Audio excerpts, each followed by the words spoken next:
জাহান্নামের উল্লেখযোগ্য শাস্তি: আগুন, ঝাক্কুম কাঁটাযুক্ত গাছ, রক্তপুঁজ মিশ্রিত জ্বলন্ত উত্তপ্ত ফুটন্ত পানি, সাপের মতো, উটের মতো বড় সাপ এবং গাধার মতো বিচ্ছু, আরও বিভিন্ন শাস্তি থাকবে জাহান্নামে। সম্মানিত উপস্থিতি, কবর যত কঠিন, কিয়ামত তার চেয়ে অনেক বেশি কঠিন।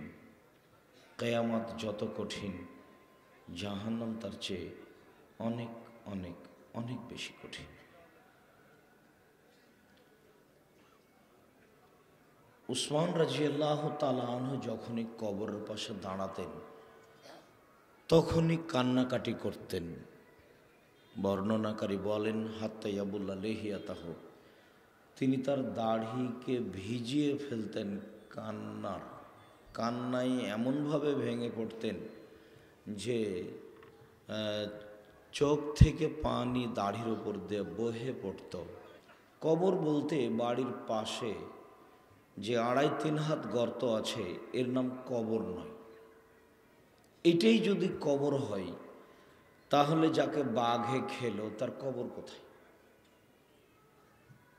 কবর বলতে মরার পর থেকে নিয়ে বিচারের দিন পর্যন্ত এই দীর্ঘ সময়ের নাম কবর। কবরস্থানের কবরই যদি কবর হয়, কবরস্থানের কবরই যদি কবর হয়, তাহলে যে আগুনে জ্বলে ছাই হয়ে গেল তার কবর কোথায়? কবর বলতে মরার পর থেকে নিয়ে বিচারের দিন পর্যন্ত এই দীর্ঘ একটা সময়ের নাম কবর।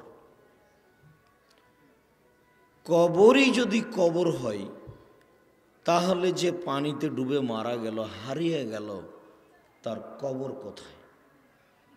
কবর বলতে মরার পর থেকে নিয়ে বিচারের দিন পর্যন্ত এক দীর্ঘ সময়ের নাম কবর। আর কবরের শাস্তি স্বপ্নের মতো।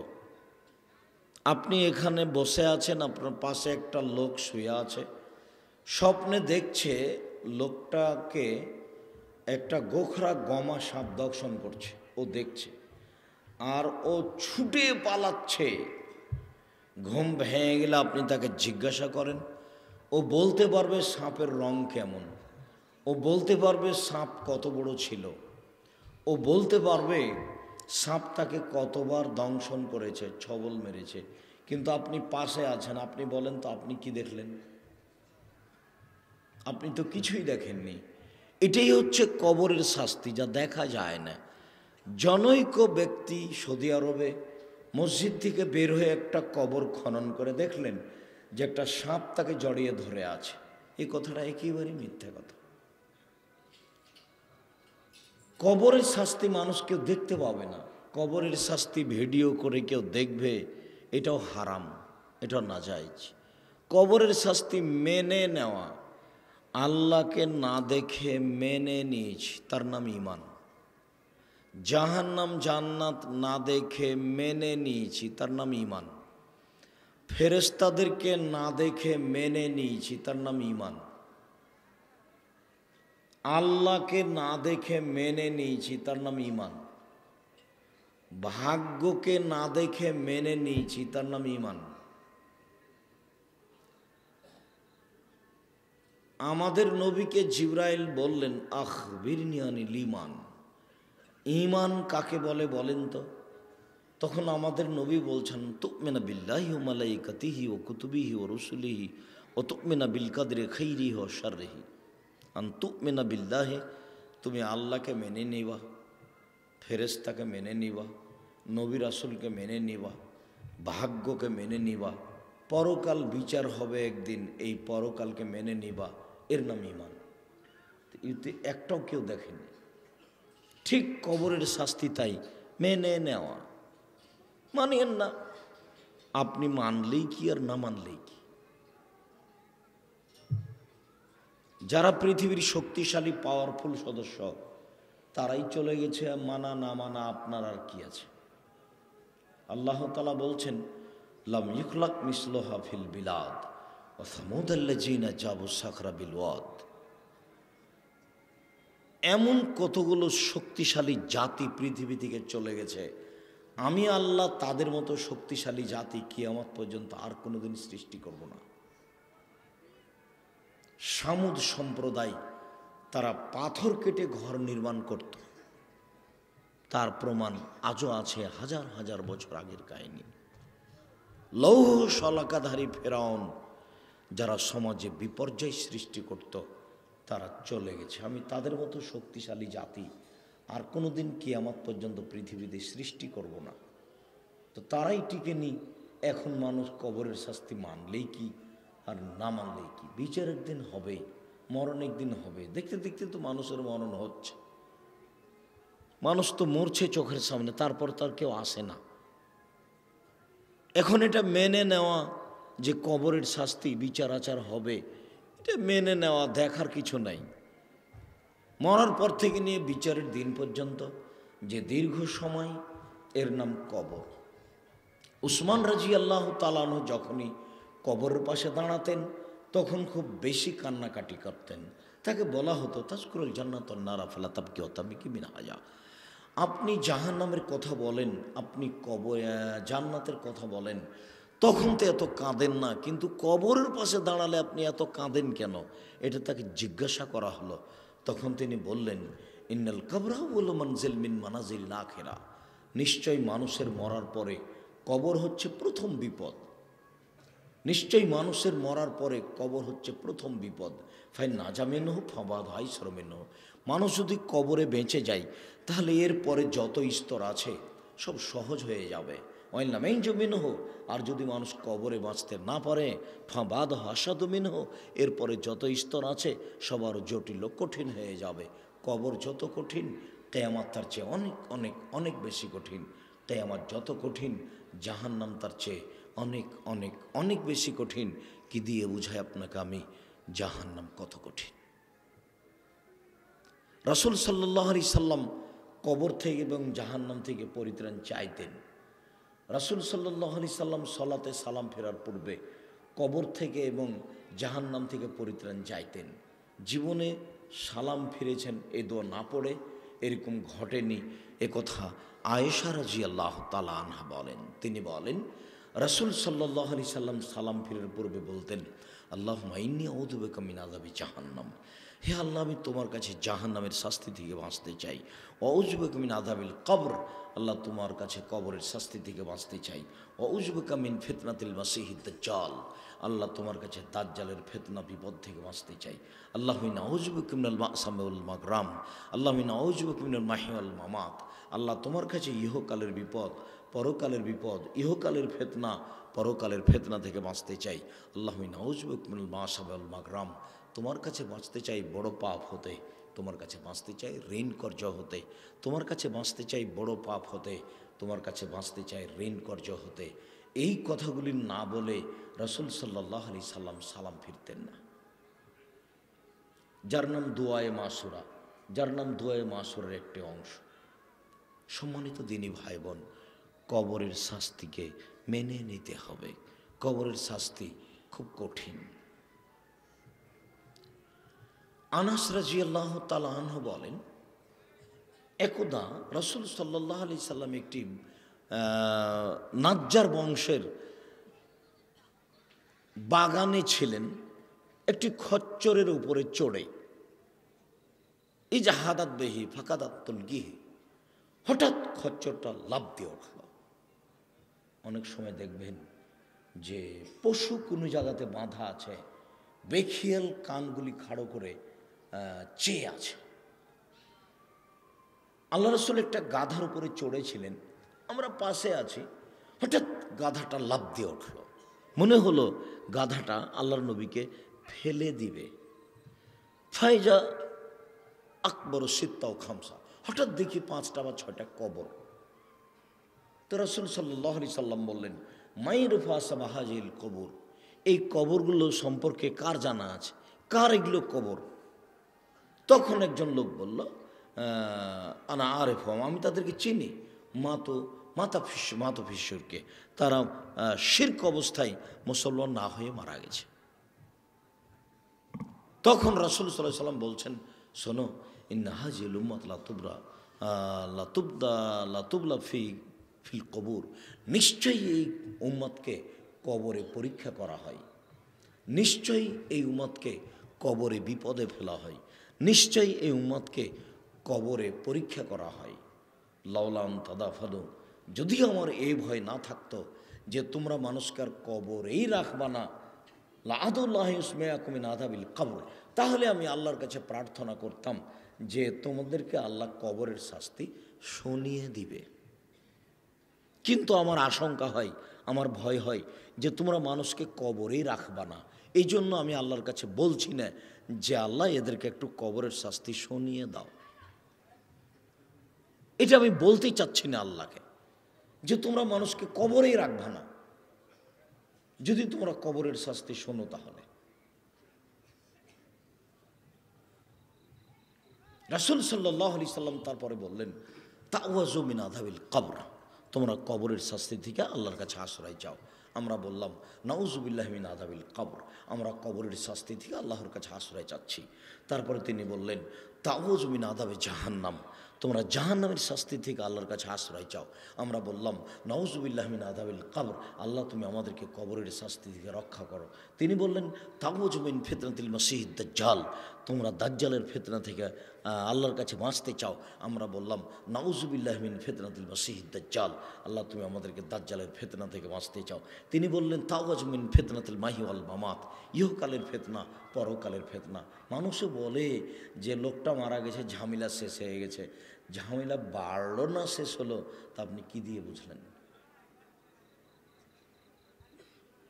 বলছে যে ওই লোকটা আহমদ নাকি ওই যে কবি মারা গেল, তো সবাই তার কবরকে ফুল দিয়ে সিক্ত করলো।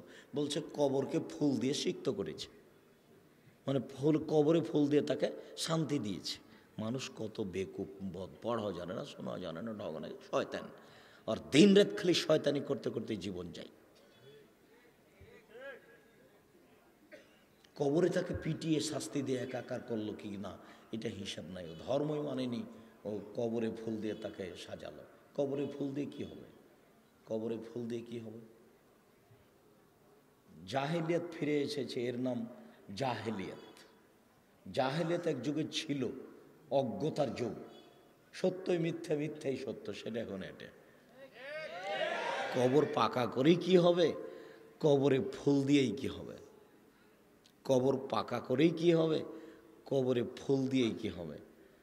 মরার পরে 40 দিনে গরু জবাই করে কি হবে? তার কর্মের উপরেই তার বিচার হবে। মানুষের কর্মের উপরে কবরের বিচার হবে না। সম্মানিত দিনী ভাই বোন, কবরের শাস্তি খুব জটিল। রাসূল সাল্লাল্লাহু আলাইহি ওয়াসাল্লাম বলেন, এ যা উকবেরা আহাদুকুম, যখনই তোমাদের কাউকে কবরে দেওয়া হয়, যখনই তোমাদের কাউকে কবরে দেওয়া হয়, ফাওরিজাত আলাইহান নার, তার সামনে তার স্থানটা, ওরিজা আলাইহি মাকাদু, তার স্থানটা, জাহান্নামের স্থানটা, জান্নাতের স্থানটা তার সামনে তুলে ধরা হয়। ইনকানা মিন আহলিন নার ফামিন আহলিন নার, ও যদি জাহান্নামী হয় তাহলে জাহান্নাম তুলে ধরা হয়। ও ইনকানা মিন আহলিল জান্নাহ, তো যদি জান্নাতি হয় তাহলে জান্নাতটা তার সামনে তুলে ধরা হয়। হাত্তা ইয়াউমুল কিয়ামা, বিচারের দিন পর্যন্ত। যতদিন পর্যন্ত বিচার না হচ্ছে ততদিন পর্যন্ত বারবার জাহান্নামকে তার সামনে তুলে ধরা হয় আর জান্নাতকে তার সামনে তুলে ধরা হয়। রাসূল সাল্লাল্লাহু আলাইহি ওয়াসাল্লাম বলেন, এজা উকবেরা আহাদুহুম, যখন তোমাদের কাউকে, আও উজিয়া আহাদুকুম ফিল কবর, যখন তোমাদের কাউকে কবরে রেখে দেওয়া হয়, লাইসমাউ কারানি আলাইহিম, তখন সে চলে যাওয়া লোকগুলির জুতা স্যান্ডেলের শব্দ শুনতে পায়। তাহলে এই পর্যায়ে তাকে তার দেহে আত্মা দেওয়া হয় এবং ও আত্মার জগতে বুঝতে পারে যে মানুষগুলি চলে গেল। কোরআন মাজিদের আয়াত আছে যে ইন্নাকা লা তুসমিউল মাউতা, নিশ্চয় মুহাম্মদ সাল্লাল্লাহু আলাইহি ওয়াসাল্লাম আপনি মরা ব্যক্তিকে শোনাতে পারবেন না। মরা মানুষ জীবিত মানুষের কোনো কথা শুনতে পাবে না। বদরের যুদ্ধ শেষ হয়ে গেল, রাসূল সাল্লাল্লাহু আলাইহি সাল্লাম যুদ্ধ শুরু হওয়ার পূর্বে বলেছিলেন, আবু বকর সিদ্দিক, ওমর, উসমান, আপনারা শুনে রাখেন, আমি বলে দিচ্ছি, আঙ্গুলের দাগ দিয়ে বলে দিচ্ছি, যুদ্ধের পরে দেখবা এইখানে পড়ে থাকবে ওদবা, এইখানে পড়ে থাকবে সাইবা, এইখানে পড়ে থাকবে ওয়ালিদ বিন মুগিরা, ওইখানে পড়ে থাকবে আবু জাহাল, যার যেখানে আঙ্গুল দিয়ে দাগ দিয়েছেন যুদ্ধ শেষে দেখছেন সবাই ও নিজ নিজ জায়গায় পড়ে আছে। এই দোয়া কিন্তু তিনি করেছিলেন আজকের 12 বছর আগে। যে দোয়া 12 বছর আগে করেছেন সেটা আজকে কবুল হয়েছে 12 বছর পরে। এবং এইভাবে তো লাশগুলি পড়ে আছে রৌদ্রে, খুব রৌদ্রে মরঝে গেছে, চেহারা পরিবর্তন হয়ে গেছে। তো আল্লাহ রাসূল বলেন, এই শোনো, সব লাশকে টেনে এই গর্তের মধ্যে ফেলো, কালিবে বদর, বদরের গর্ত স্থান, এই সব লাশকে টেনে এই গর্তে ফেলো। সব লাশকে টেনে নিয়ে এসে গর্তে ফেলা হলো। তারপর রাসূল সাল্লাল্লাহু আলাইহি সাল্লাম বলছেন, ও সানাদিদে কোরায়েশের নেতারা, তোমাদের সাথে আমি যে কথা ওয়াদা করেছিলাম সেটা কি ঠিক পেয়েছ? এখন কি কবরের শাস্তি দেখতে পাচ্ছ? এখন কি জাহান্নাম দেখতে পাচ্ছ? ও কালিবে বাদরে পড়ে থাকা লোকেরা, আমি যে কথা তোমাদের সামনে বলেছিলাম সেটা কি সত্য? সেটা কি পাচ্ছ? তখন উমর রাদিয়াল্লাহু তাআলা বলেন, কি আল্লাহ রাসূল, আপনার কথা কি তারা শুনতে পাচ্ছে? আপনি এভাবে বলছেন যে তাদের সামনে? তখন আল্লাহ রাসূল বলছেন, শোনো, তোমরা এই জীবিত কানে যেসব শব্দ যেভাবে শুনতে পাচ্ছ তারা তার চেয়ে বেশি পাচ্ছে। তার মানে এটা সাময়িক অপমান করার জন্য তাদেরকে শোনার শক্তি দেওয়া হয়েছিল। মরার পরে মানুষ দুনিয়ার কোনো কথা, কোনো কাজ দেখতে পাবে না, শুনতে পাবে না। কারো আত্মা 40 দিন কারো বাড়িতে আসবে না, দুনিয়ার কোনো কিছু দেখবে না। এটাই চূড়ান্ত। মানুষের আত্মা বাড়িতে আসে, কে কি করছে দেখে, এগুলো সব শিরকি ধারণা, এটাই জাহেলিয়াত। এদেশে একটা বই পাওয়া যায়, শিক্ষা বনাম জাহেলিয়াত।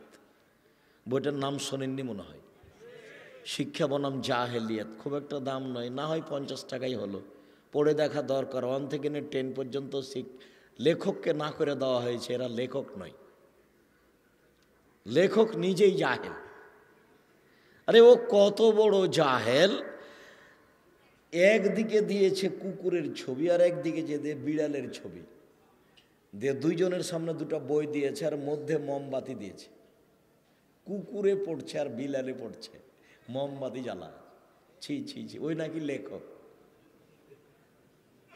সে নাকি লেখক। যে জাতি কবরে ফুল দেয় সেই যদি শিক্ষিত হয় তাহলে মূর্খ মানুষকে। কবর যেই পাকা করে সেই যদি শিক্ষিত হয় তাহলে মূর্খ মানুষকে। কবরের উপরে পাকা করে লাইট দিয়ে রেখেছে, আলো দিয়ে রেখেছে। জাহেলিয়াত এটাই। সম্মানিত দিনী ভাই বোন, এই ছেলে বসো, বিরক্ত হয়ে গেছো? আমি খুব কষ্ট করে এসেছি, আমিও বুঝতে পারিনি এত সময় লেগে যাবে। যারা দাওয়াত দিয়েছে তারা দাওয়াত দিতে মিথ্যা করেনি, সত্যই দাওয়াত দিয়েছে। আমি ঠিক মতো আসতে পারিনি, এ কথাই ঠিক। তাহলে দোষটা আমার উপরেই চাপাতে হবে, যারা দাওয়াত দিয়েছে তাদের উপরে নয়।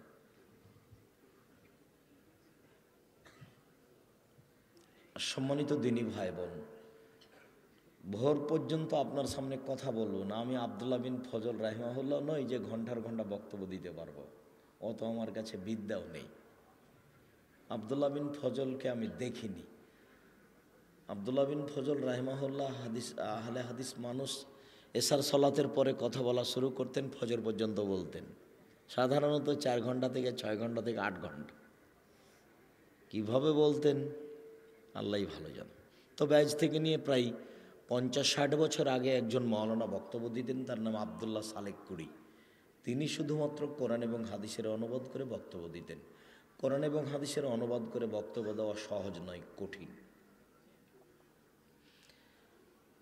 তো যখন তাকে কবরে রাখা হয়, তারপরে যখন চলে যায়, তখন ও বুঝতে পারে যে চলে গেল। তার আগের কথাটি রাসূল সাল্লাল্লাহু আলাইহি সাল্লাম বলছেন যে মানুষ যখন মারা যায় তখন তার সাথে তিনটে আমল যেতে থাকে, তিনটে জিনিস যায়, দুটো ফিরে আসে আর একটা তার সাথে থেকে যায়। যায় তার সাথে আহলহু ও মালহু ও আমালহু, যায় তার সাথে আহাল পরিবার, তার ভাই যায়, তার ভাতিজা যায়, তার ছেলেরা যায়, গ্রামবাসী যায়, তার সাথে সাথে যায়। তার সম্পদ যায়, কি যায় সম্পদ? দা যায়, কুড়াল যায়, কুদাল যায়, খন্তা যায়, বাঁশ যায়, খাট্টা যায়, এগুলো কিছু যায়। তার সাথে তার কর্মটাও যায়। এর জয় স্নান ওয়াবকা ওয়াহিদ, দুইটা ফিরে আসে আর একটা তার সাথে থেকে যায়। ফিরে আসে তার ভাতিজা, তার ভাই, তার চাচা, তার আত্মীয় স্বজন, সবাই ফিরে চলে আসে। ফিরে আসে দাটা, কুড়ালটা, খন্তাটা, এগুলো ফিরে চলে আসে। আর তার সাথে থেকে যায় তার কর্ম। কর্ম খারাপ করার চেষ্টা করিয়েন না। কর্ম খারাপ করে পরকাল হারাবে, কর্ম দেখতে পাবেন। বিচারের মাঠে কাউকে যথাযথভাবে পাপী সাব্যস্ত না করে আল্লাহ কাউকে জাহান্নামে দিবেন না। সে যখন নিজেই বুঝতে পারবে যে আমি পাপী, তখন তাকে জাহান্নামে দেওয়া হবে। আল্লাহ তাআলা বলছেন যে মিসকাল যারাতিন খাইরাইয়ারা মিসকাল যারাতিন শারাইয়ারা, বিন্দুমাত্র যদি পাপ করে থাকেন তাহলে দেখতে পাবেন, দেখানো হবে, দেখেই বুঝতে পারবেন এটা আমার পাপ। বিন্দুমাত্র যদি নেকি করে থাকেন তাহলে দেখতে পাবেন, দেখেই বুঝতে পারবেন যে এটা আমার পাপ। আবার এক পর্যায়ে মুখামুখি কথা হবে আল্লাহর সাথে, কোনো দোভাষী থাকবে না। লাইসা বাইনাহু ওয়া বাইনাহু তারজুমান, আপনার মাঝে আর আল্লাহর মাঝে কোনো দোভাষী থাকবে না। আল্লাহ যা বলবেন আপনি তা বুঝবেন, আর আপনি যা বলবেন আল্লাহ তা বুঝবেন, কোনো দোভাষী থাকবে না। ওই সময়তে আপনি, আল্লাহ রাসূল বলছেন ফায়ানজুর আইমানা মিনহু, সে তার ডান দিকে লক্ষ্য করবে, ফায়ারা মা কাদ্দামা মিন আমালিহি, তখন সে দেখতে পাবে জীবনের সব কর্ম, ওই যে একবারে দিনের মতো টক টক টক টক টক করছে, জীবনের সব কিছু দেখতে পাচ্ছেন। সোম্মাইয়ানজুর আস আমা মিনহু, তারপর সে তার বাম দিকে লক্ষ্য করবে, ফায়ারা মা কাদ্দামা মিন আমালিহি, তারপর বাম দিকে দেখতে পাবে জীবনের সব কর্ম।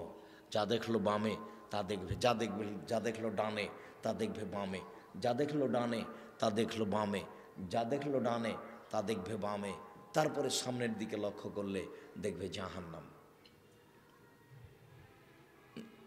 এইভাবে আপনার কর্মকে পেশ করা হবে আপনার সামনে, যাতে করে আপনার অস্বীকার করার কিছু না থাকে।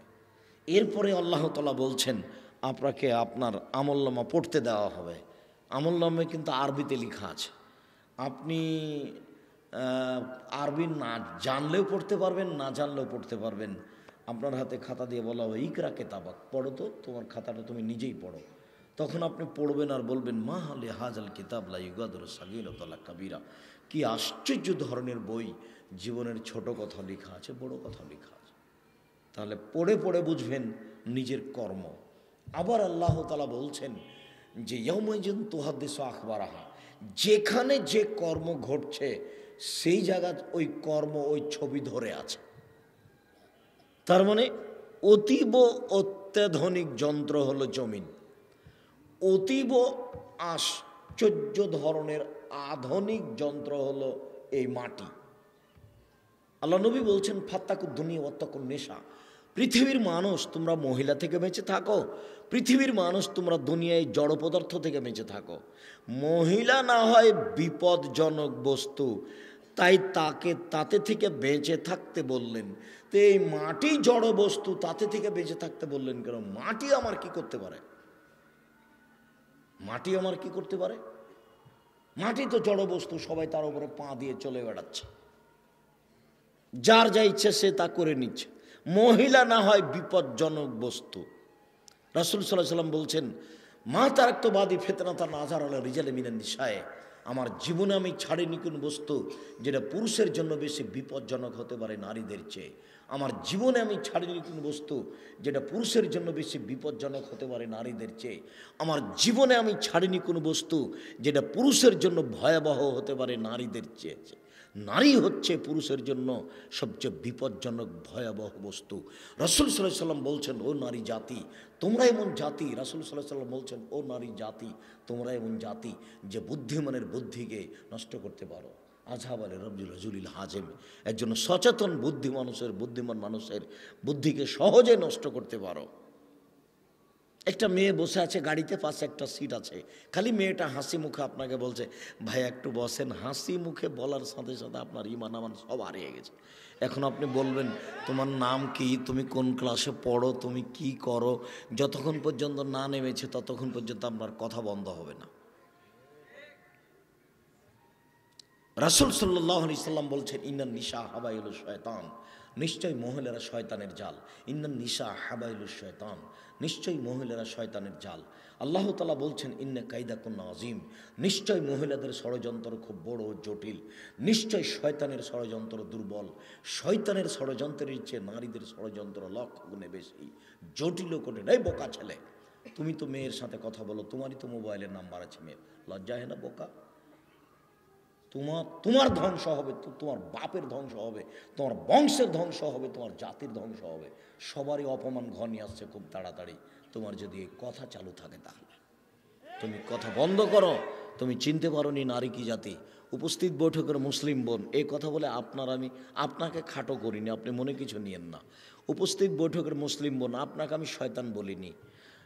যদি মহিলাই শয়তান হয় তাহলে খাদিজা রাদিয়াল্লাহু তাআলা আনহা কি শয়তান? নাউজুবিল্লাহি মিন যালিক। মহিলাই যদি শয়তান হয় তাহলে আয়েশা রাদিয়াল্লাহু তাআলা, আপনাকে তো আয়েশার মতো মনে করি, আপনাকে তো খাদিজার মতো মনে করি।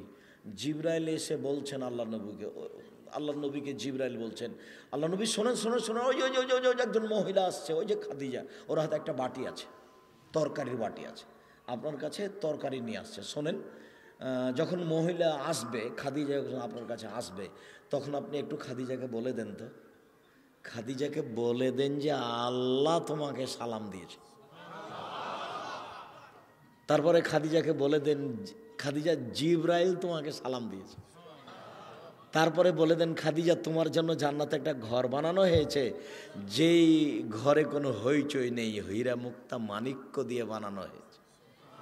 হাদিস বুখারী মুসলিম, এদেশে একটা বই পাওয়া যায় আদর্শ নারী, পড়ে দেখেন ওই বইটা। আমাকে আবার পড়তে বলিয়েন না কিনে, যে আপনি লিখেছেন, আপনি কিনে পড়েন। বইটার নাম কি? আদর্শ নারী। দেখেন আপনি পড়ে। আমি আপনাকে খাটো চোখে দেখবো কেন? আপনাকে খাদিজার মতো মনে করি। আমি যেটা বলতে চাচ্ছি, দেখেন আপনার পাশে একজন মহিলা বসে আছে, তার পেট দেখা যায়, ওকে বলছি এ হলো শয়তান।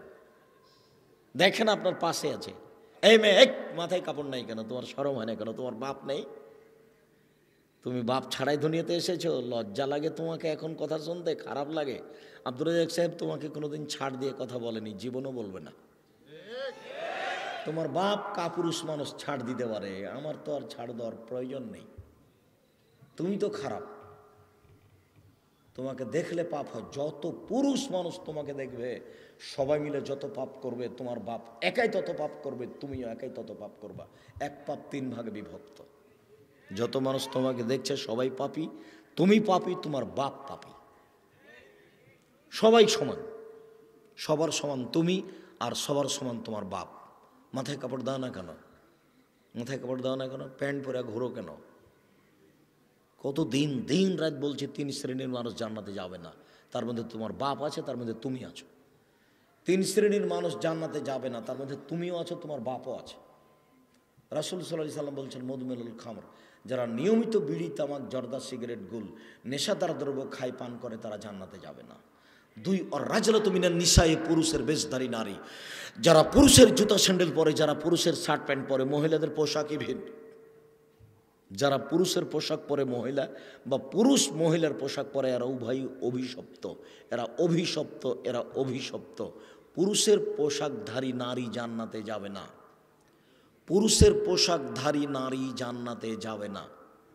যারা পুরুষের জুতা স্যান্ডেল পরে, যারা পুরুষের শার্ট প্যান্ট পরে, যারা পুরুষের গেঞ্জি গায়ে দেয়, যারা মাথার চুল ছোট করে, যারা সামনের চুল ছোট করে, এরা জান্নাতে যাবে না। এই কথা মুহাম্মদ সাল্লাল্লাহু আলাইহি সাল্লাম বলেন, আমি বলিনি। দায়ুস আল্লাযী কুরিফি আলাইহাল খাওয়াসা, যে বাড়িতে তার বেহায়াইর সুযোগ দিয়েছে সে দায়ুস, সে জান্নাতে যাবে না।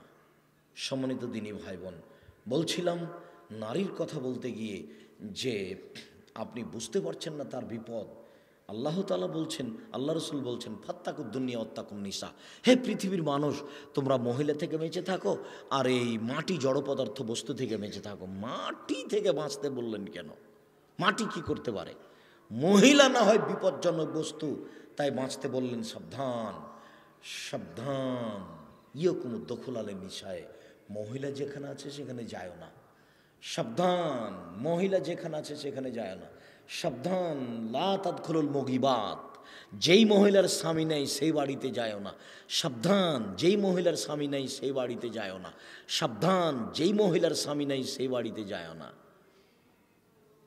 তারপরে বলছেন সাবধান, নির্জনে কোনো মহিলার সাথে একাত্রিত হয়েও না। প্রাইভেট পড়াচ্ছে মাস্টার, তখন বলছে বা মাস্টার বাপ তুললো, পড়াক না কেন? মাস্টার কোনোদিন আবার বাপ হয়? কম বয়সের যুবক মানুষ তবুও নাকি বাপ তুললো, মাস্টার সেই জন্য, তবুও নাকি বাপ। চট্টগ্রাম সিলেটে বিবাহের বৈঠকে উকিল বাপ বাপ, উকিল বাপই সেদিন থেকে বাপ, মানে উকিল একটা বাপ ধরা লাগে বিবাহের বৈঠকে। সারা জীবন জন্ম দিয়ে মানুষ করলো বাপ বেটিকে, বিবাহের সময় নিজের বাপ বাপ বাদ দিয়ে আর একজনকে বাপ ধরা লাগে। আশ্চর্য ধর্ম, ধর্ম যে কখন কখন পাগল হয়ে গেছে চট্টগ্রাম সিলেটে গিয়ে কেউ বুঝতে পারেনি। ঢাকা তো থাকতে পারে, তবে একটা কথা, হয়তোবা ঢাকা, নরসিংদী, নারায়ণগঞ্জ, গাজীপুর, বৃহত্তর ঢাকায় উকিল বাপ আছে, এ কথা ঠিক। তবে উকিল বাপই বাপ হয়ে গেছে সেদিন থেকে উকিল বাপ তার বাড়ি আসবে, ওটা মেয়ে তার বাপকে নিয়ে যাবে, এইটা প্রথা নাও থাকতে পারে। তবে চট্টগ্রাম সিলেটে সেদিন থেকে ওটা বাপই হয়ে গেছে। তার সাথে আর পর্দা লাগে না, তার সাথে যাতায়াত করা লাগে, ওই লোককে বেটি হিসেবে দাওয়াত দিয়ে নিয়ে আসা লাগে, জামাইকে দাওয়াত দিয়ে নিয়ে আসা লাগে, বেটি আবার বাপের বাড়ি বেড়াতে আসে। ধর্ম কখন কখনো ওখানে গিয়ে পাগল হয়ে গেছে। নাউজুবিল্লাহ মিন যালিক, নাউজুবিল্লাহ মিন যালিক।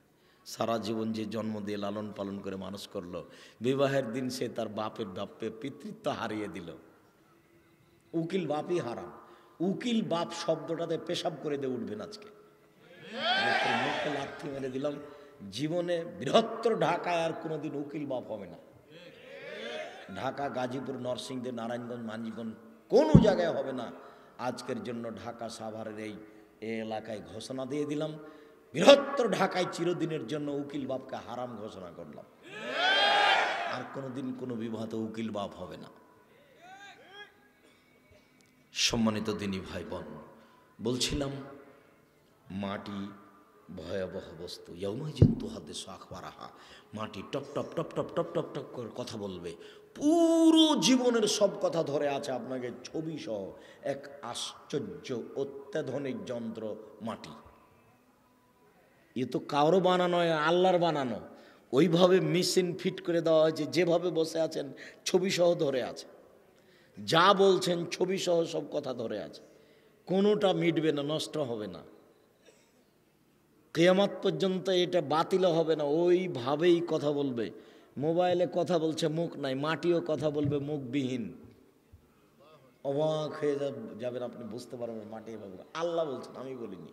আল্লাহ বলছেন ইয়াউমাইজিন তুহাদ্দিসু আখবারাহা, মাটির উপরে যা কিছু ঘটছে সেই জায়গা top top top top top করে কথা বলবে আপনার বিরুদ্ধে, পক্ষে আর কি। তারপরে আল্লাহ তাআলা বলছেন বিচারের মাঠে আমি মানুষকে আরেকটা ভাবে প্রমাণ করব অপরাধী। আলিয়াউমা নাখতিমু আলা আফওয়াহিহিম, আমি সব মুখকে সিলাই করে দেব।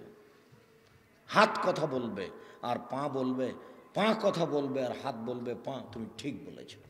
তাহলে হাত বিরুদ্ধে, পা বিরুদ্ধে, মুখমণ্ডল সেলাই করা থাকবে, চামড়া বিরুদ্ধে, জিহ্বা বিরুদ্ধে, কঠিন ব্যাপার, জটিল ব্যাপার।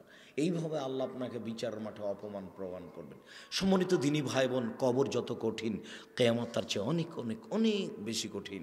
যখনই মানুষকে কবরে রাখা হয়, ফাইয়াতিয়ানে মালাকানে, দুইজন ফেরেশতা চলে আসেন, ফাইয়ুক এদানেহি, তাকে উঠিয়ে বসানো হয়।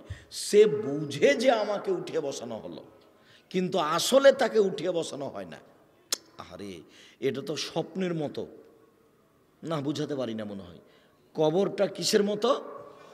স্বপ্নের মতো। তাকে উঠিয়ে বসানো হয় মানে লাশটাকে উঠিয়ে বসানো হয় না, ও বুঝে যে আমাকে উঠিয়ে বসানো হলো। আর যে দুইজন ফেরেশতা আছে, আসওয়াদানে আজরাকানে, কালো নীল, কালো নীল মানে ভয়াবহ, কালো নীল মানে ভয়াবহ, কালো নীল মানে ভয়াবহ। চোখে দেখে না, কানে বধির, কানেও শোনে না, চোখেও দেখে না, চোখে অন্ধ, কানে বধির। আশ্চর্য। দুইজন আসে, এসে তাকে উঠিয়ে বসিয়ে কথা বলা শুরু করে। মাহাজার রাজুল আল্লাহ যে বৈশাফিকুম, সে লোকটা কে, যে লোকটাকে আপনাদের পাশে পেটে পাশানো হয়েছিল? তখন বলবে, না, আমি সাক্ষ্য দিচ্ছি, আমি জানি আল্লাহ মুহাম্মদ সাল্লাল্লাহু আলাইহি সাল্লাম, তিনি হচ্ছেন মুহাম্মদ সাল্লাল্লাহু আলাইহি সাল্লাম, তিনি হচ্ছেন আল্লাহর বান্দা এবং তার রাসূল। তখন তারা দুইজন বলবেন, না, কাদকুন্না তাকুলা হাজা, না না আলো, না না আলো, আমরা তাকুলা হাজা, হ্যাঁ আমরা জানি যে তুমি এ কথাই বলবে, হ্যাঁ আমরা জানি যে তুমি এ কথাই বলবে। তারপরে বলবে, নাম কানামতিল আরশে, ঘুমিয়ে যাও, বাসরতের ঘুমানোর মতো। না না না না না না, আমি বাড়ি ফিরে যাব, আমার এই ভালো অবস্থাটা বাড়িতে বলে দেব। আরে না, তুমি ঘুমিয়ে যাও, নাম কানামতিল আরশে, বাসর রাতের ঘুমানোর মতো ঘুমিয়ে যাও। লাইউকে জহিল্লাহ বাহানেহি, যাকে কেউ জাগায় না অতীব প্রিয় মানুষ ছাড়া, বাসর রাতের ঘুমানোর মতো ঘুমিয়ে যাও, যাকে কেউ জাগায় না নিজের কাছের মানুষ ছাড়া, অতীব প্রিয় মানুষ ছাড়া কেউ জাগায় না, এভাবে তুমি ঘুমিয়ে যাও। সম্মানিত উপস্থিত বৈঠকের দিনী মুসলিম ভাই বোন, কবরের শাস্তি, কবরে থাকার সময়সীমা হলো ভালো মানুষের জন্য বাসর রাতের থাকার সময়সীমা যতটুকু। বাসর রাতের কতটুকু সময় হতে পারে? বিভিন্ন অনুষ্ঠানের কথাবার্তা এই সেই হতে হতে রাত্রি 10টা 12টা হয়ে গেছে। তারপরে আপনি বাসর রাতের ঘরে ঢুকলেন, দেখলেন আপনার স্ত্রীকে সাজানো আছে। স্ত্রীকে সাজাতে হবে, এ কথাই ঠিক। ওই ঘরে মিষ্টি থাকবে, এ কথাই ঠিক। ওই ঘরে কিছু দুধ পানি থাকবে, এ কথাই ঠিক। কনেকে সাজাতে হবে, এ কথাই ঠিক। যা কিছু আছে বিউটি পার্লারে সব কিছু দিয়েই সাজাতে হবে, এ কথাই ঠিক। আয়েশা রাদিয়াল্লাহু তাআলা আনহা বলেন যে আনসারী মহিলারা আমাকে সাজালেন, আমি বুঝতে পারলাম না ব্যাপারটা কি, তারা আমাকে এভাবে সাজাচ্ছে কেন, তবে কি দিয়ে সাজানো হয়েছে তিনি তা বলেননি। আসমা বিনতে ইয়াজিদ বলছেন, কাইয়ান তো আয়েশা তাহলে রাসূলুল্লাহ সাল্লাল্লাহু আলাইহি সাল্লাম, আয়েশাকে আমি সুন্দরী করে সাজালাম রাসূল সাল্লাল্লাহু আলাইহি সাল্লামের জন্য। রাসূল সাল্লাল্লাহু আলাইহি সাল্লামের কাছে নিয়ে যাওয়া হবে আয়েশাকে, সেই জন্য আমরা সুন্দরী করে সাজালাম। আয়েশা বলছেন যে আমি ঘরে বসে আছি, আল্লাহর নবী ঘরে ঢুকলেন, ঘরে কেউ নেই, আমি বুঝতে পারলাম না ব্যাপারটা কি। আমার বিবাহ হয়েছে 6 বছর বয়সে, এই কথা আমি জানি, তবে আজকে আমার 9 বছর বয়স, আজকে আমার বাসর রাত। বিবাহের 3 বছর পরে সকাল 8টা 9টার সময় বাসর রাত, মানে আমার স্বামীর সাথে সাক্ষাৎ। আমি তো আল্লাহ রসুলকে আমাদের বাড়িতে সকাল সন্ধ্যা আসতে দেখেছি, হঠাৎ একদিন দুপুরে এসেছিলেন। তিনি কিন্তু দুপুরে আসতেন না, দেখতাম যে সকালে বাড়িতে আমাদের, বিকেলে বাড়িতে আমাদের। মুহাম্মদ সাল্লাল্লাহু আলাইহি সাল্লাম একবার সকালে আসেন, একবার বিকেলে আসেন, একবার সকালে আসেন, একবার বিকেলে আসেন। একদিন ঠিক দুপুরের সময় বাড়িতে ঢোকে বলছেন, আবু বকর জি, মেয়ে দুটাকে এদেরকে সরতে বলেন। বলছে এরা আপনার পরিবার, এরা যাবে না।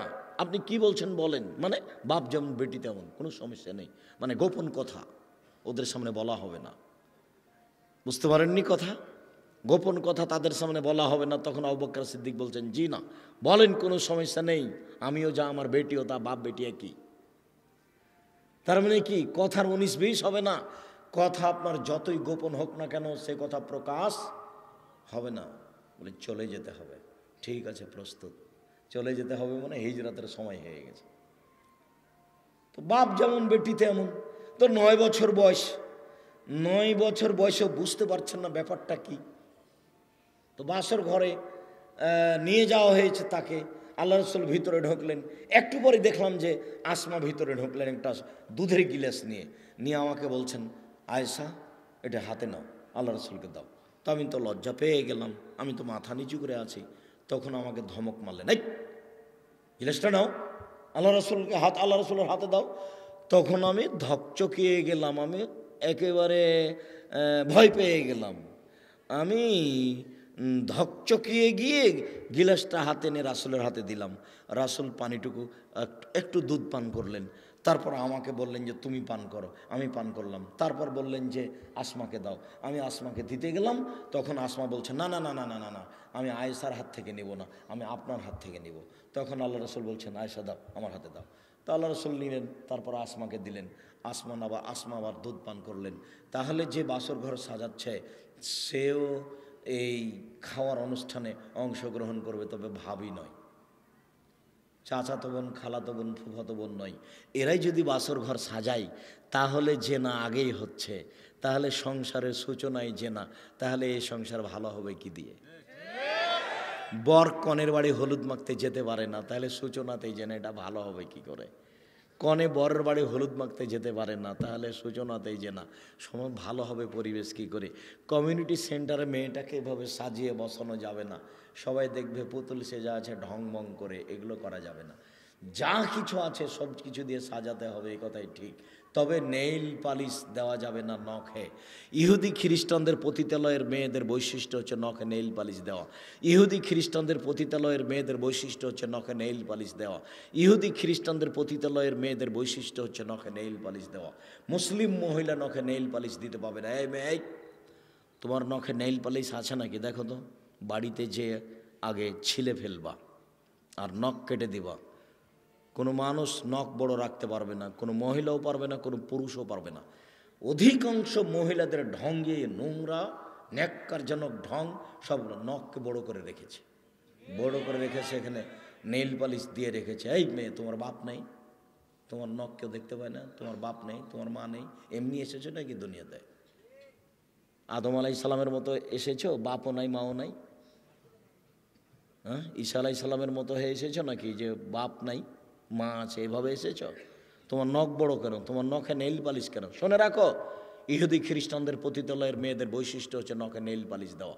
মুসলমানের মেয়েদের নখে নেইল পালিশ দেওয়া হারাম। ও নখে মেহেদি দিবে। হাতের নখে তো দিবেই, পায়ের নখে দিতে হবে। মহিলারা হাতে পায়ের নখে মেহেদি দিতে বাধ্য, দিতেই হবে।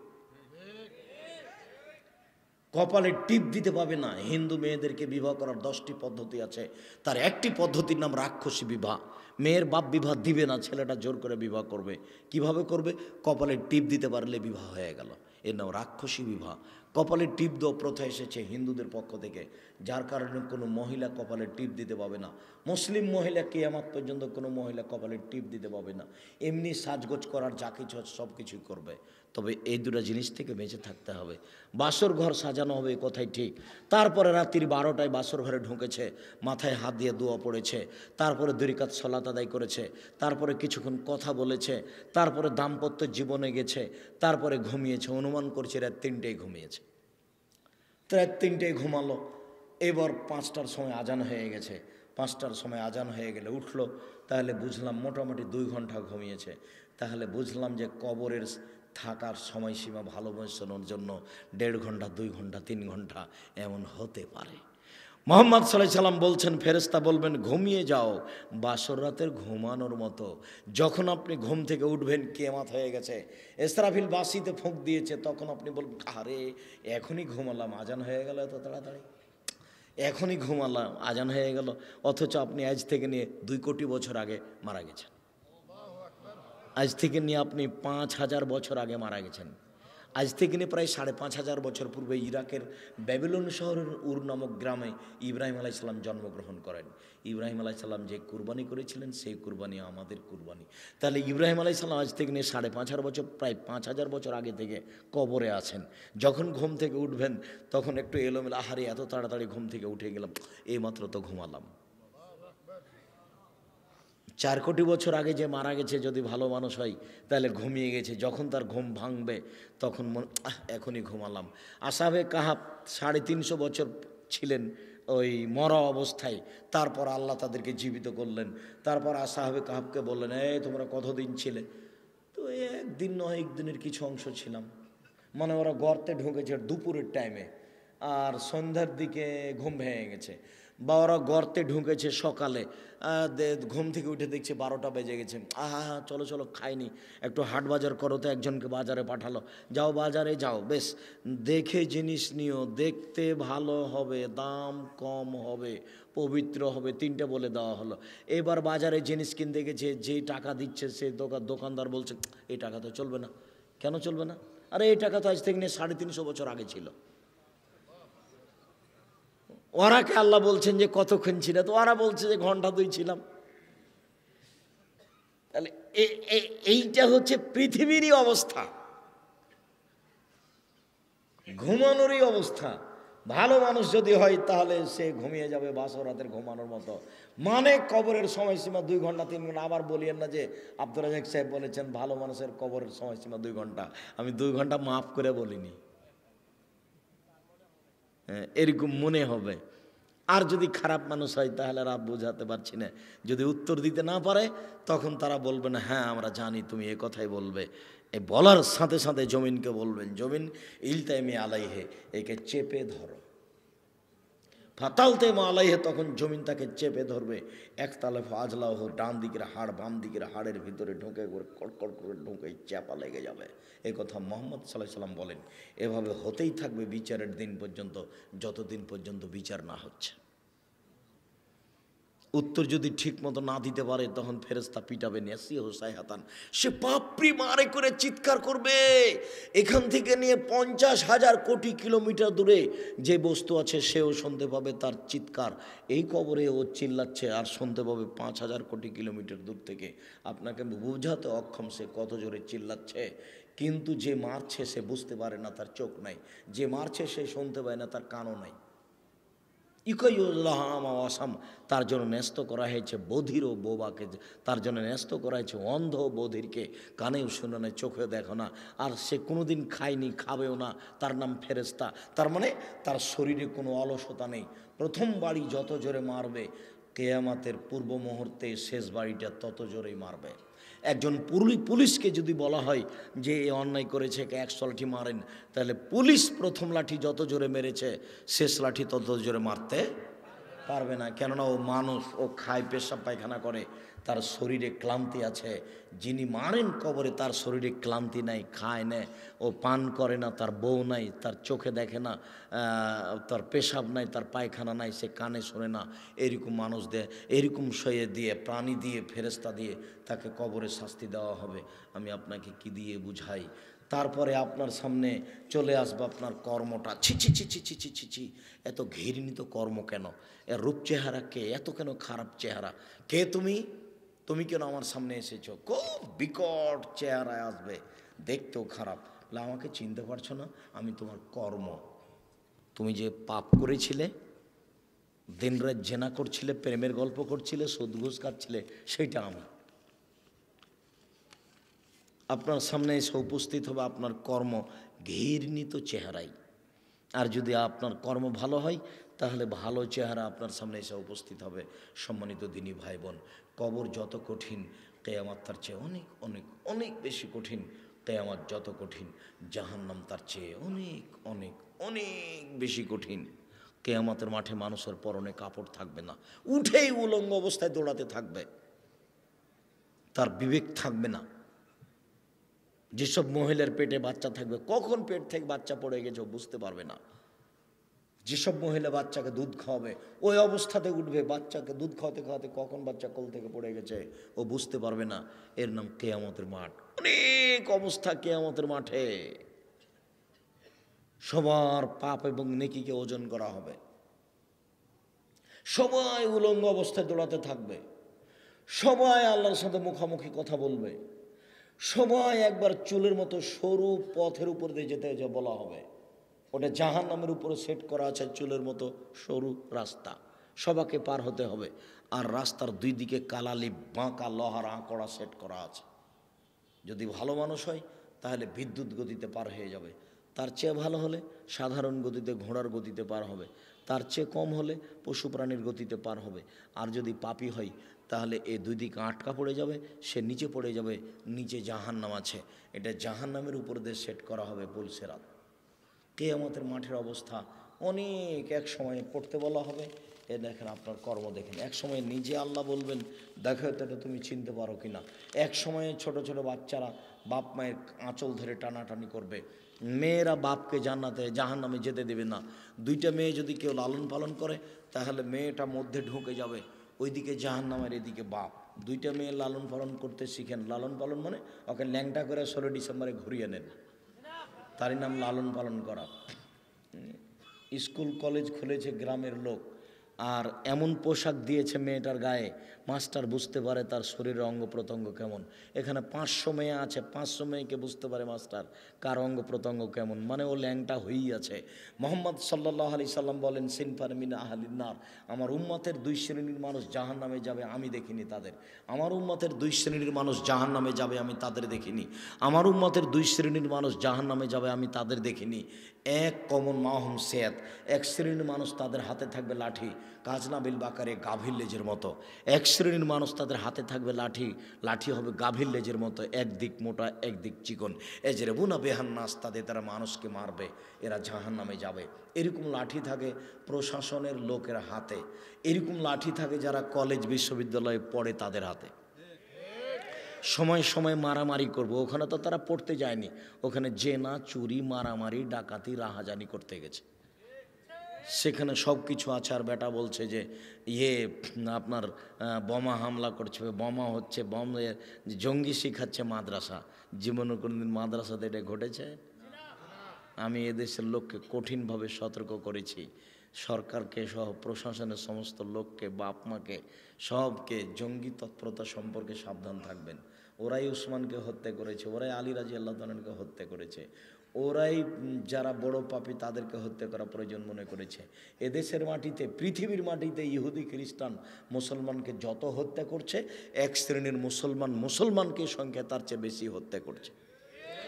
সেটা আপনি দেখেন আপনার সিরিয়ায়, এরকম মুসলিম দেশে দেখেন, সেটা আপনি দেখেন আফগানিস্তানে, ওরা আপোষেই যত মানুষকে যত মারা বৈধ মনে করছে। এদেশের মাটিতে জালসা প্রোগ্রাম বক্তব্যকে বন্ধ করে দেওয়া জায়েজ মনে করছে মানুষ, তাহাজ্জুদ পড়ে। সালাফি কনফারেন্স, জামিয়া সালাফিয়া ডাঙ্গিপাড়া পবার আছে, এই বন্ধের জন্য দরখাস্ত লেগেছে অফিসে, থানায়। সালাফি কনফারেন্স জামিয়া সালাফিয়া রূপগঞ্জ, নারায়ণগঞ্জ, ঢাকা। আজকে আসতে দেরি হয়েছে, সেই জন্য কষ্ট পাচ্ছি। কষ্ট পাচ্ছেন আপনি, দেখি কালকে আপনি কি করছেন, কালকে আপনি যাচ্ছেন নাকি। আপনি তো অল্প পয়সা খরচ করেছেন, আমার খরচ হয় 12 লক্ষ থেকে 15 লক্ষ টাকা। আমার খালি খরচই হয় জামিয়া সালাফিয়াই 12 থেকে 15 লক্ষ টাকা। আমার আসতে দেরি হয়েছে, সেই জন্য কষ্ট পাচ্ছেন। এবার দেখি বৃহস্পতিবারে যাচ্ছেন কি না। সামনে বৃহস্পতির ও শুক্রবার ইনশাল্লাহ সারা দেশের শীর্ষস্থানে আলেম ওলামা যারা, তারা বক্তব্য দিবেন। ব্যয়বহুল খরচের প্রোগ্রাম, এরপরও প্রতিষ্ঠানের পরিচিতি আপনাদের কাছে আসুক, আর সেখানে সহি কোরআন হাদিসের আলোচনা হোক। এদেশে মিথ্যা বক্তব্যে পরিপূর্ণ, যার কারণে পদক্ষেপ নেওয়া হয়। অবশ্যই আমার পক্ষ থেকে আন্তরিকভাবে আপনাদেরকে দাওয়াত থাকছে, সবাই উপস্থিত হওয়ার চেষ্টা করবেন, অন্তত প্রতিষ্ঠানটা দেখে আসেন। 16 থেকে 18 বিঘা জমির উপরে, 14 থেকে 16 বিঘা জমির উপরে প্রতিষ্ঠান। আর রাজশাহীর যেটা, সেটা প্রায় 18 থেকে 20 বিঘা জমির উপরে প্রতিষ্ঠান। বিশাল প্রতিষ্ঠানে বাংলাদেশের সবচেয়ে বড় মসজিদ, যেটা জামিয়া সালাফিয়া ডাঙ্গিপাড়া পবা রাজশাহীতে আছে, যার একতলাতে 3000 মানুষ সালাত আদায় করতে পারবে। প্রায় কম্পিটিটিভ, প্রায় মসজিদ কম্পিটিটিভ। ওখানে ছাত্র সংখ্যা 1250 আর 715 জন মেয়ে, আর এখানে প্রায় 600 ছেলে আর প্রায় 400 মেয়ে, মোট 2957 জন ছেলে মেয়ে পড়াশোনা করে। 2957 জন ছেলে মেয়ে প্রায় আবাসিক পড়াশোনা করে। শিক্ষক শিক্ষিকার সংখ্যা 156 জন। এ দেশের সবচেয়ে বড় প্রতিষ্ঠানে একটু দোয়া করতে হবে, দেখতে যেতে হবে, আল্লাহ যেন এটাকে কিয়ামত পর্যন্ত বহাল রাখেন, সেটা আল্লাহকে বলতে হবে। একটু উপরে নড়চড় হয়ে গেলে সারা দুনিয়া মিলে কিছু করতে পারবেন না। আর উপরে যদি নড়চড় না হয়, সারা দুনিয়া মিলে যদি বিরোধিতা করে কিছু করতে পারবে না। এই বিশ্বাসেই চলছি। একটু দেখতে যাবেন আপনি, আমার দিনী ভাই দিনী বোন, আপনাদের জন্য সব ব্যবস্থা আছে। সম্মানিত দিনী ভাই বোন, বলছিলাম কবর যত কঠিন, কিয়ামত তার চেয়ে অনেক অনেক অনেক বেশি কঠিন। কিয়ামত যত কঠিন, জাহান্নাম তার চেয়ে অনেক অনেক অনেক বেশি কঠিন। এইখানে আমার আজকের মতো একেবারেই সংক্ষিপ্ত কথা, বিচারের মাঠে যার নেকির পাল্লা হালকা হয়ে যাবে, পাপের পাল্লা ভারী হয়ে যাবে, তার থাকার জায়গা হবে অতীব গভীর গহ্বর হাবিয়ে আমাদের কামাহিয়া। আপনি কি বলতে পারেন মোহাম্মদ সাল্লাল্লাহু আলাইহি সাল্লাম গভীর গহ্বর হাবিয়ে কি? আমি বলি সেটা কি? আমি বলছি শোনেন, নারুন হামিয়া, তা হচ্ছে জ্বলন্ত উত্তপ্ত আগুন। জাহান্নাম বলতে জ্বলন্ত উত্তপ্ত আগুনকে বলা হয়, জাহান্নাম অন্য কিছু নয়। আল্লাহ তাআলা বলেন, কাল্লা লা ইউনবাযান্না ফিল হুতামা ওমা আদরাকা মাল হুতামা। আপনি কি বলতে পারেন চূর্ণ বিচূর্ণকারী হোতামা নামক জাহান্নামটি কি? আপনার কি জানা আছে? তারপরে আল্লাহ বলছেন, আমি বলি চূর্ণ বিচূর্ণকারী হোতামা নামক জাহান্নামটি কি? তা হচ্ছে নারুল্লাহিল মৌকাদা, তা হচ্ছে জ্বলন্ত উত্তপ্ত আগুন। একটা আগুনের টুকরার নাম হলো জাহান্নাম। আল্লাহ তাআলা বলেন, সাউসলিহে সাকার, অচিরে আমি তাকে সাকার নামক জাহান্নামে নিক্ষেপ করব। ও মাদরাকামা সাকার, মুহাম্মদ সাল্লাল্লাহু আলাইহি সাল্লাম আপনি কি জানতে পারেন, বলতে পারেন সাকার নামক জাহান্নামটি কি? আপনার কি জানা আছে? আমি বলি সাকার নামক জাহান্নামটি কি? লা তুবকি ওয়ালা তাজার। সাকার এমন একটি জাহান্নাম, যে জাহান্নাম মানুষকে মারবেও না, যে জাহান্নাম মানুষকে ছাড়বেও না। সাকার এমন একটি জাহান্নাম যেখানে মানুষ মরেও না, যেখানে মানুষ বাঁচেও না। এই কথাটা আল্লাহ তাআলা বলেছেন, লা ইয়ামুতু ফিহা ওয়ালা ইয়াহিয়া। মানুষ জাহান্নামে মরবেও না, মানুষ জাহান্নামে বাঁচবেও না। এই কথাটা আল্লাহ তাআলা বলেছেন, ইতিহিল মউত মিন কুল্লি মাকানিন ওয়া মাহ বিমাইয়াত। জাহান্নামে মরণ মানুষকে চতুর্দিক থেকে ঘিরে ধরবে, কিন্তু মানুষ মরবে না, তার নাম জাহান্নাম। জাহান্নামের পরিচয় রাসূল সাল্লাল্লাহু আলাইহি সাল্লাম বলেন, ইন্না গিলজা জিলদিহি ইসনানা আরবাউনা জিরা। একজন জাহান্নামের গায়ের চামড়া 42 হাত মোটা। রাসূল সাল্লাল্লাহু আলাইহি সাল্লাম বলেন, অন্য জিরসাহু মিসলু উহুদ। একজন জাহান্নামের দাঁত 8 কিলোমিটার লম্বা, 4 কিলোমিটার প্রশস্ত, উহুদ পাহাড়ের সমান। একটা দাঁত 8 কিলোমিটার লম্বা, 4 কিলোমিটার প্রশস্ত। অন্য ফাঁকেজু মিসলু বাইদা। আর একজন জাহান্নামের উরু রান হলো 39 কিলোমিটার লম্বা, বাইজা পাহাড়ের সমান। তিনি বলেন, বাইনা মানকে বাইল কাফের, একজন কাফের জাহান্নামীর ডান কাঁধ থেকে বাম কাঁধের ব্যবধান হলো একটা দ্রুতগামী ঘোড়ার 3 দিন 3 রাতের পথ। তিনি বলেন, অন্য মাজলিসুহু মিন জাহান্নাম বাইনা মক্কা ওয়াল মদিনা। একজন জাহান্নামীর বসার জায়গা 450 কিলোমিটার। যদি দাঁত উহুদ পাহাড়ের সমান 8 কিলোমিটার লম্বা হয়, যদি উরু রান 39 কিলোমিটার লম্বা হয়, যদি তার বসার জায়গা 450 কিলোমিটার হয়, তাহলে ওই লোকটা কত বড়? আর প্রতি 1999 জন লোক জাহান্নামে যাবে। জাহান্নাম কত বড়! রাসূল সাল্লাল্লাহু আলাইহি সাল্লাম বলেন, জিন মানুষ সবাই যদি একসাথে জাহান্নামে ঢোকে, তার দরজায় কোনো সমস্যা হবে না। রাসূল সাল্লাল্লাহু আলাইহি সাল্লাম বলেন, একটা বিশাল পাথরের খণ্ড, 1 কোটি মণ ওজনের পাথরের খণ্ড যদি জাহান্নামের মুখে ছেড়ে দেওয়া হয়, নিচে যেতে সময় লাগবে 70 বছর। 1 কোটি মণ ওজনের পাথর যদি 1 ঘন্টা যায়, কত যেতে পারে? 1 মাস কত যেতে পারে? 1 বছর কত যেতে পারে? 70 বছর কত যেতে পারে? মানুষ জানে না জাহান্নামের গভীরতা কত। আল্লাহ তাআলা বলছেন, ইন্নাল মুনাফিকিনা ফি দারকিল আসফালি মিনান নার। যারা মুনাফিক তারা জাহান্নামের নিচে যাবে। হিন্দুরা জাহান্নামে যাবে, তবে নিচে যাবে এ কথা আল্লাহ বলেননি। ইহুদি জাহান্নামে যাবে, তবে নিচে যাবে এ কথা আল্লাহ নবী বলেননি।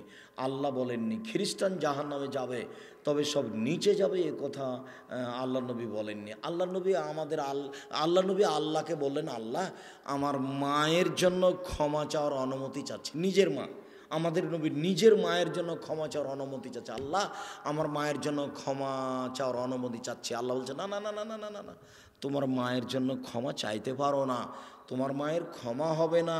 তোমার মায়ের জন্য ক্ষমা চাইতে পারো না, তোমার মায়ের ক্ষমা হবে না। তবে আমার মায়ের কবরটা একটু দেখতে যেতে চাচ্ছি, কবর জ্বর। হ্যাঁ হ্যাঁ হ্যাঁ, মায়ের কবর দেখতে যেতে পারো, তবে গিয়ে বলতে পারো না যে আল্লাহ তুমি আমার মাকে ক্ষমা করো। কেন? তোমার মা পৈত্তলিক অবস্থায়, হিন্দু অবস্থায় মারা গেছে।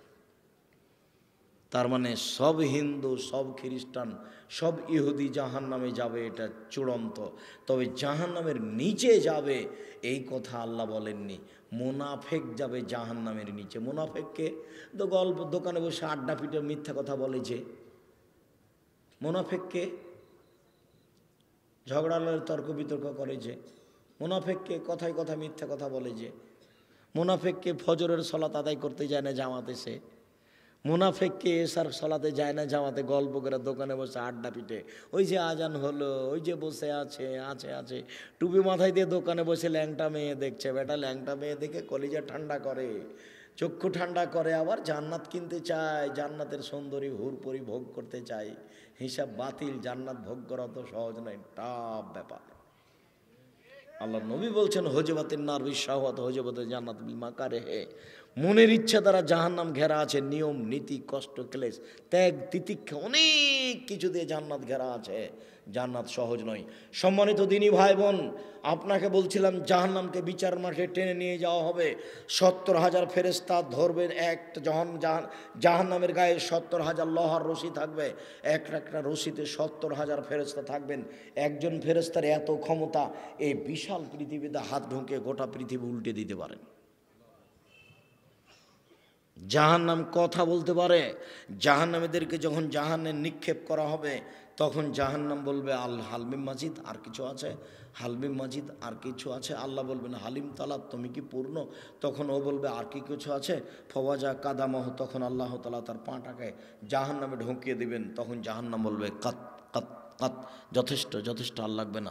এনজবে বাজিন, জাহান্নামের এক অংশ আর এক অংশের মধ্যে ঢুকেও চাপা লেগে যাবে। তাহলে আল্লাহর আকার আকৃতি আছে, তাই তো জাহান্নাম পূর্ণ হয়ে গেল। যারা বলছে আল্লাহর আকার আকৃতি নাই, তারা ভুল বলছে। আমি কথা ছেড়ে তাড়াতাড়ি চলে গেলাম। জাহান্নামীদেরকে, জাহান্নামের খড়ি হবে মানুষ ও পাথর। মানুষ না হয় পাপ করেছে জাহান্নামে যাবে, পাথর কেন? তো যত মূর্তি বানালছেন আপনারা বাংলাদেশের, সব মূর্তিকে জাহান্নামে দেওয়া হবে।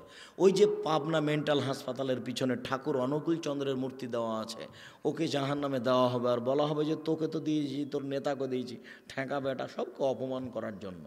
বুদ্ধিনে সুদিনে কী যে করতে চাচ্ছে আল্লাহ ভালো জানে। ভাস্কর্য তৈরি করে দেখাতে চাচ্ছে সম্মান। সম্মান কী জিনিস সেটাই বুঝলো না, সে নাকি মাস্টার ডিগ্রি পাস। কিভাবে এটা হলো বুঝতে পারলাম না, ওই বুঝতে পারলো না, তার নাম জাহেলিয়াত। সম্মানিত দিনী ভাই বোন, যারা এসব করছে তাই এগুলো হবে জাহান্নামের খড়ি। জাহান্নামীদেরকে পিছন দিকে হাত বেঁধে নিয়ে যাওয়া হবে। কেউ কি পালিয়ে যাবে? জি না, পালিয়ে যাবে না, তবে অপমান করার জন্য। গাইবান্ধা পলাশবাড়ি রংপুর মুজিবুর বিএসসি বলেছিলেন আমি নিজে নিজেই জেলে যাব, তবে আমার হাতে হাত কড়া দেওয়া হয় না যেন। তার মানে এটা তার লজ্জার বিষয়। ইন্দিরা গান্ধীর হাত বাঁধা থাকবে পিছন দিকে, কেউ খুলতে পারবে না। ফেরাউনের হাত পিছন দিকে বাঁধা থাকবে, কেউ খুলতে পারবে না। স্বৈরাচারী স্বেচ্ছাচারী বদমেজাজি অহংকারীর হাত পিছন দিকে বাঁধা থাকবে, কেউ খুলতে পারবে না। তার নাম বিচারের মাঠ। জাহান্নামের উল্লেখযোগ্য শাস্তি হলো কাঁটাযুক্ত জাক্কুম গাছ। দেওয়ার সাথে সাথে মুখে আটকে যাবে, ভিতরেও যাবে না, বাহিরও আসবে না। তখন পানি চাইতে থাকবে। 1000 বছর পরে তাকে পানি দেওয়া হবে, রক্তপুঞ্জ মিশ্রিত জ্বলন্ত উত্তপ্ত গরম পানি। ফাসুক মান হামিমা, পানিটা কাছে নিয়ে আসার সাথে সাথে ঠোঁটটা নিচেরটা নাভিতে আসবে, আর উপরটা উপর দিকে চলে যাবে। পলিথিন আগুনে জ্বালানোর সময় যেমন ধীরে ধীরে আপনার দিকে জড়িয়ে আসে, তেমন ঠোঁটটা জড়িয়ে নিচের দিকে যাবে, উপরেরটা উপরের দিকে যাবে। পানিটা মুখে দেওয়ার সাথে সাথে শরীরে যা কিছু আছে সব ঝরে পড়ে যাবে, থর করে ঝরঝর করে সব ঝরে পড়বে। ফেরেশতার এটা ধরে রাখবেন। আবার তাকে পান করতে দেওয়া হবে। যে মদ খায় তাকে একদম রাদাগাদুল খাবাল, যে মদ খায় তাকে এটা পান করতে দেওয়া হবে, এটা তার পানির জন্য। আর রক্তপুঞ্জ মিশ্রিত জ্বলন্ত উত্তপ্ত গরম পানি তাকে পান করতে দেওয়া হবে, এটা জাহান্নাম। জাহান্নামে থাকবে আগুনের পাহাড়, তাকে উঠতে বলা হবে, নামতে বলা হবে। পা টাখানো পর্যন্ত, হাঁটু পর্যন্ত, কোমর পর্যন্ত, নাক পর্যন্ত মানুষের আগুন থাকবে। উল্লেখযোগ্য শাস্তি হচ্ছে আপনার সাপ থাকবে উঁটের মতো, একবার দংশন করলে 40 বছর ব্যথা থাকবে। আপনার বিচ্ছু থাকবে গাধার সমান, একবার দংশন করলে 40 বছর ব্যথা থাকবে। জাহান্নামে থাকবে মাকামে হাম্বল, মানুষকে পিটানোর জন্য। আল্লাহকে দিন রাত বলতে থাকেন আল্লাহ যেন আপনাকে জাহান্নাম থেকে রক্ষা করেন। আপনার জন্য আজকের জন্য জরুরি কথা, আপনি এই বাক্যটা আজ থেকে ব্যবহার করবেন। আল্লাহুম্মা জিরনি মিনান নার, আল্লাহুম্মা জিরনি মিনান নার, আল্লাহুম্মা জিরনি মিনান নার। আল্লাহ তুমি আমাকে জাহান্নাম থেকে বাঁচাও। 3 বার বলবেন। আপনি যদি 3 বার বলেন তাহলে জাহান্নাম পাল্টা আবার আল্লাহকে বলবে, আল্লাহ ও যখন আমার থেকে বাঁচতে চাচ্ছে দয়া করে তুমি তাকে বাঁচিয়ে দাও। আর আপনি বলবেন সালাম ফেরার পূর্বে, আল্লাহুম্মা আউযু বিকা মিন আযাবি জাহান্নাম, আউযু বিকা মিন আযাবিল কবর, আউযু বিকা মিন ফিতনাতিল মাসিহিদ দাজ্জাল, আউযু বিকা মিন ফিতনাতিল মাহইয়া ওয়াল মামাত, আল্লাহুম্মা আউযু বিকা মিনাল মাসাম ওয়াল মাগরাম। আপনি সালাম ফেরার পূর্বে বলবেন, রব্বানা আতিনা ফিদ দুনিয়া হাসানাতাও ওয়া ফিল আখিরাতি হাসানাতাও ওয়া কিনা আযাবান নার। আল্লাহ তুমি ইহকালে কল্যাণ দাও, পরকালে কল্যাণ দাও, জাহান্নাম থেকে বাঁচাও। সালাম ফেরার পূর্বে এই দোয়াগুলি বলার চেষ্টা করবেন, সকালে সন্ধ্যায় বলার চেষ্টা করবেন। সম্মানিত দিনী ভাই বোন, এতক্ষণ কথা বলবো এটা আমি মনে করিনি, হয়তো বা 10-20 মিনিট 15 মিনিট কথা বলবো এরকম মনে করেছিলাম। আল্লাহর ইচ্ছায় হয়ে থাকে। জাহান্নাম জান্নাত কিয়ামত সম্পর্কে সংক্ষিপ্ত কথা বললাম। কবর যত কঠিন কিয়ামত তার চেয়ে অনেক বেশি কঠিন, কিয়ামত যত কঠিন জাহান্নাম তার চেয়ে অনেক অনেক অনেক বেশি কঠিন। দিনরাত জাহান্নাম থেকে বাঁচার জন্য আল্লাহর কাছে প্রার্থনা করুন। আহাল পরিবারে 4টা কারণে 4 শ্রেণীর মানুষের কবরের শাস্তি হবে না। তার 1 শ্রেণীর মানুষ জুমার দিন মারা গেলে কবরের শাস্তি হবে না। তার 1 শ্রেণীর মানুষ পেটের ব্যথায় মারা গেলে কবরের শাস্তি হবে না। তার 1 শ্রেণীর মানুষ শহীদ হয়ে গেলে কবরের শাস্তি হবে না। আর 1 শ্রেণীর মানুষ সূরা মুলক রাতে পড়লে কবরের শাস্তি হবে না। বুঝাতে পারলাম না মনে হয়? 4 শ্রেণীর মানুষের কবরের শাস্তি হবে না। যারা পেট ব্যথায় মারা যায় তাদের কবরের শাস্তি হবে না। যারা জুমার দিন মারা যায় তাদের কবরের শাস্তি হবে না। আর একটা কি বললাম? সূরা মুলক পড়লে, রাতে সূরা মুলক পড়লে কবরের শাস্তি হবে না। ও যারা শহীদ হয়, যারা শহীদ হয় তাদের কবরের শাস্তি হবে না। এই কথা মুহাম্মদ সাল্লাল্লাহু আলাইহি সাল্লাম বলেন। উপদেশ বইয়ে বিস্তারিত আছে, আর মরণ একদিন আসবে বইটাতে আছে বিস্তারিত।